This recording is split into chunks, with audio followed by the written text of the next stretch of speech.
Yo, what's up everybody? N107 here coming at you from Richie Rich Labs, and today we're going to take a look at the performance and frame rate for Flight Simulator by Microsoft, developed by the Asombo Studios for the Xbox Series X and Series S. And trust me, even though you've heard it's 30 FPS, there's a good reason why, and honestly, it's no biggie. Let's talk about that as to why, and don't forget, if you like these kinds of videos with graphics and performance analysis, hit the subscribe and the bell and a like along the way so you support the channel so I can keep doing this for you.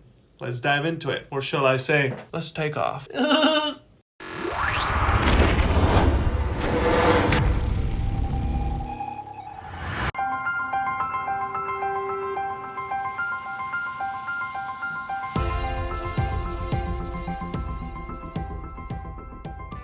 Microsoft Flight Simulator on the Xbox Series X and the Xbox Series S. I'll show you both consoles' graphics and then we'll talk about performance. So Xbox Series X, we're hitting up what seems to be 4K upscaled, confirmed by Digital Foundry to be 1440p the actual resolution, and then upscaled to 4K at 30 FPS, which is pretty good. Then we have the Xbox Series S running at 30 FPS with confirmed resolution thanks to Digital Foundry's work of pixel counting, which is a really hard thing to do. This game is running at about 1080p native resolution, 30 FPS, and let me tell you, the difference in graphics is not a lot. Like, it is considerable, but it's not day and night difference, especially considering the difference in hardware at play.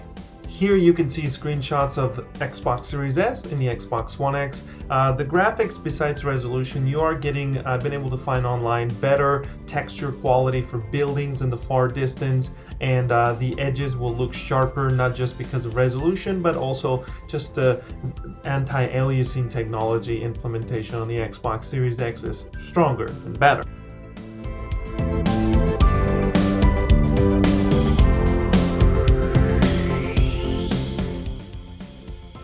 So as we can see here on the frame rate department, we're running at 30 FPS on both consoles. And before you go around and wishing it was 60, let me explain to you why 30, in my opinion, especially for this kind of game, it's a-okay, especially at the price range that you're getting to play the game at.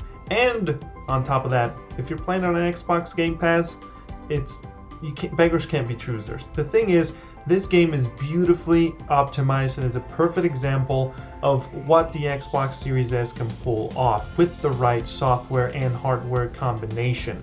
The thing is, this game, for a lot of you will know, and the ones who don't, let me educate you that it takes quite a beefy PC and GPU and CPU to be able to run at acceptable levels.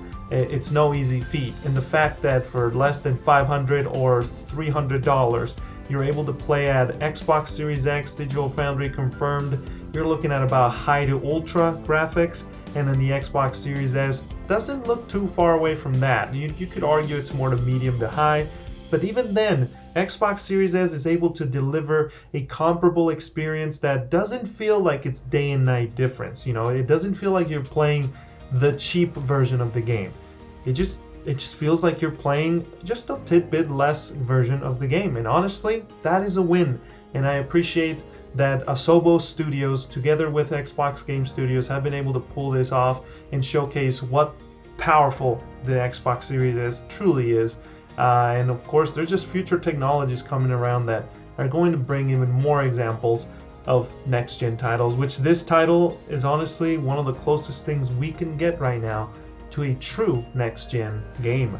And the fact that it's a half simulator, half game is actually kind of funny, but anyway, that's what I got for you. It does use online data to be able to render the world at times, by the way, so definitely keep an eye on that. Even if you use the low resolution version, it's not day and night different. It's definitely lower, but not too much. I'll have a more in-depth guide on streamingliveacademy.com, so I invite you to check that article out where I'll talk more in depth about the game. But that's all I got for you today. Richie Rich Labs. Don't forget to support the channel with a sub and a like along the way, and check out the other videos in case there's something interesting. Until next time, I'll see you in the skies. Peace out, pilots.